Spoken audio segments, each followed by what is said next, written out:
नवरात्रि एक पवित्र पर्व है। ये सही दिन चल रहे हैं किसी बड़े निर्णय के लिए। ये सही दिन चल रहे हैं अपने दिमाग के अंदर से नेगेटिविटी को साफ करने के लिए, पॉजिटिविटी को इन करने के लिए। और उस पॉजिटिविटी को जब आप स्टार्ट करोगे काम करना तो सेल्फ डिसिप्लिन की बहुत आवश्यकता होगी, क्योंकि निर्णय लेना और उसको इम्प्लीमेंट करना, उसमें जमीन आसमान का फर्क है। निर्णय लेना बड़ा आसान है, मैं अभी 10 मिनट और बोलूँगा, सब निर्णय ले लेंगे, लेकिन निर्णय से कुछ नहीं होगा। जब इम्प्लीमेंट करोगे उसके बाद जो आपके मेंटल और फिजिकल लेवल पे स्ट्रेस आएगा, नहीं करना है, कौन करे, ये मना करता है, नहीं आएगा, इसको कौन फोन करे, इसने उठाया नहीं, इसने ऐसा बोल दिया, ये मना करते, घर वाले पर नेगेटिव है, ऐसी 50 चैलेंजेस आएगी। देखो, अगर मैं साल के 1.5-2 करोड़ कमा रहा हूं तो आपको ये समझ में आना चाहिए कि वो आसानी से तो मिलने नहीं चाहिए, मिलने चाहिए। और अगर आसानी से मिलता तो हर रोड पे घूमता हुआ आदमी कमा लेता। आसानी से मिलना नहीं चाहिए, वो आपको बदलेगा, आपकी सोच को बदलेगा, आपकी ताकत को बदलेगा, आपके कॉन्फिडेंस लेवल को और हाई करेगा, तब आपको पैसा देगा। डिजायर करने से पैसा नहीं मिलता। हम देखते हैं कि सपने हम देखते हैं, सपने देखो, दैट्स गुड। इस सपने देखना उसको डिजायर बोलता है, मेरी विश है। लेकिन उस सपनों के डिजर्व, उस सपनों तक पहुंचने के लिए जो मुझे अपने आप को लायक बनाना है, उसके लिए मैं रोज क्या कर रही हूँ, उसके लिए मैं कितनी बुक्स पढ़ी अपनी लाइफ में, मोटिवेशनल या इंस्पिरेशनल, मैंने कितने YouTube के ऊपर वीडियोस देखे, मैं कितने सफल लोगों के टच में रहता हूँ, क्योंकि एनवायरनमेंट तो डिसाइड करता है, एनवायरनमेंट तो डिसाइड करता है कि हमारा चेक कहाँ जाएगा। अभी हम लोग कहीं बैठे थे तो एक बड़ा लीडर बोलता है कि यहाँ सूरत में चौराहे पे कामरे 4 स्टार पे 2000 में मकान मिलता है। तो मैंने बोला अब तू 2000 के मकान में ही जाएगा। मैंने बोला मैं ये जानता हूँ कि सुरेखा मैम के पास बहुत बड़ा घर है और अभी वो मुंबई में उन्होंने किराए पे मकान लिया है, उसकी महीने की जो किराया है वो 8 से 9 लाख रुपए है मंथली।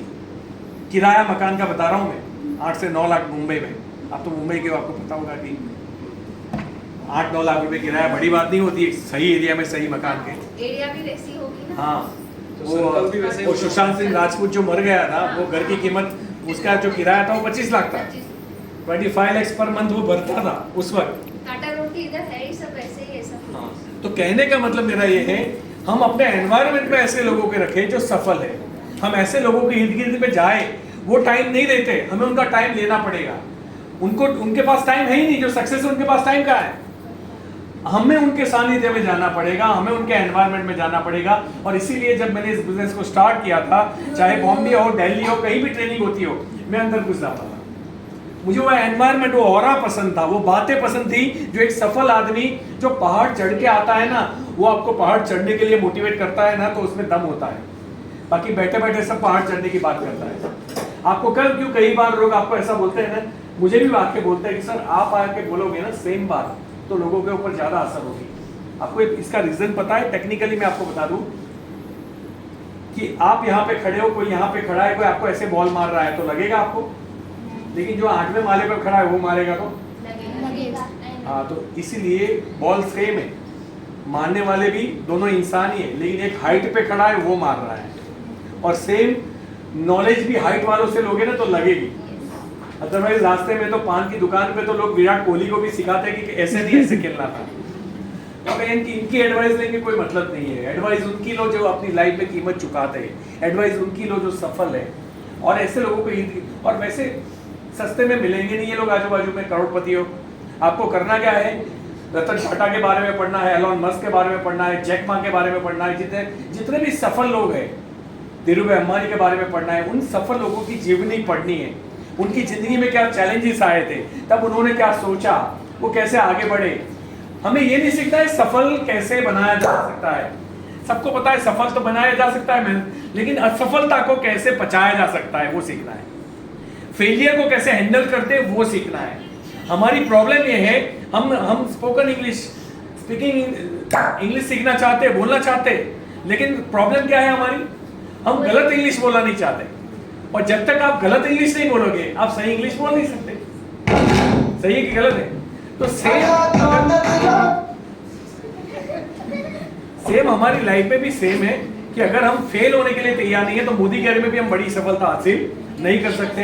कुछ लोग 1 महीने में, कुछ लोग पहले दिन में निकल जाते हैं। जैसे 4-5 लोगों को हमारे जाने के बाद फोन करते, नेगेटिव होके छोड़ देते।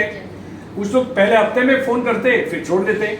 उसका मैं आपको रीजन बता रहा हूँ क्या होता है। उसका रीजन ये है, उनको ये पता नहीं है कि उनको मोदी केयर कैसे करना है, वो आता नहीं है। उनको लगता है अच्छा आऊ लाववानु, आऊ जोड़वानु, आऊ करवानु, नु बताई दीस। भैया आप लोग जो खाना बनाते हो ना, वो भी मुझे सीखना हो ना तो कई दिन और महीने लग जाएंगे, और वो भी मैं फोकस रखूंगा तब, वो भी मैं आपको असिस्ट करूंगा तब कि भैया आप बोलोगे कि चलो ये उठाओ, ये करो, ये डालो, ये मुझे करना पड़ेगा। और विद फोकस, उस वक्त मेरा ध्यान मोबाइल में तो मैं सीख नहीं पाऊंगा कि आपने क्या किया था, किसके बाद क्या डाला था। फोकस के साथ, लर्निंग एटीट्यूड के साथ चीज़ें सीखी जाती है। मुझे कुक की नौकरी नहीं मिलेगी अगर मुझे खाना बनाना नहीं आता। मुझे ड्राइवर की नौकरी नहीं मिलेगी अगर मुझे ड्राइविंग नहीं आता। मैं 20,000 की बात कर रहा हूँ, 15,000 की नौकरी की बात कर रहा हूँ। तो फिर मोदी केयर में मुझे 2 करोड़ रुपए कैसे मिलेंगे अगर मुझे लोगों को कन्विंस करना नहीं आता, मुझे कॉल करना नहीं आता। और अगर नहीं आता तो एक ही रास्ता है, मुझे सीखना पड़ेगा। और सीखने के लिए टाइम चाहिए, टाइम देना पड़ेगा। और जब सीख रहे हो तब अगर हम उम्मीद कर रहे हैं कि बड़ा पैसा आएगा, तो सीखते सीखते तो फीस देनी पड़ती है, पैसा आता कभी नहीं है। सबके माँ बाप ने पढ़ाया होगा, ग्रेजुएट किया होगा, तब आपने फीस भरा था। और ग्रेजुएशन के बाद भी हमें उस लायक बनाया गया था कि भैया आप 20-25 हज़ार रुपये कमा सकते हो। यहाँ 2 करोड़ तो मैं ले रहा हूँ, इसलिए मैं आपको इतना बोल रहा हूँ। अभी सुरेखा मैम खड़ी होती तो साल के 12 करोड़ बोलते, वो महीने के 1 करोड़ कमाती है लेडी। वो भी एक सिंपल हाउस वाइफ थी, राजस्थानी महिला थी, इन्हीं की तरह कपड़े पहनते थे, इन्हीं की तरह घर के अंदर वो घूमकर रखना पड़ता था। फोन उठा के उनको दिल्ली गए तो फोन में उनको बोलना नहीं आता था, हेलो बोलते, हेलो बोलते, हेलाओ बोलते, कुछ नहीं पता था। तो फोन उठाने से डरते थे, फोन की रिंग बजती थी वो छुप जाती थी कि कोई आके उठाए।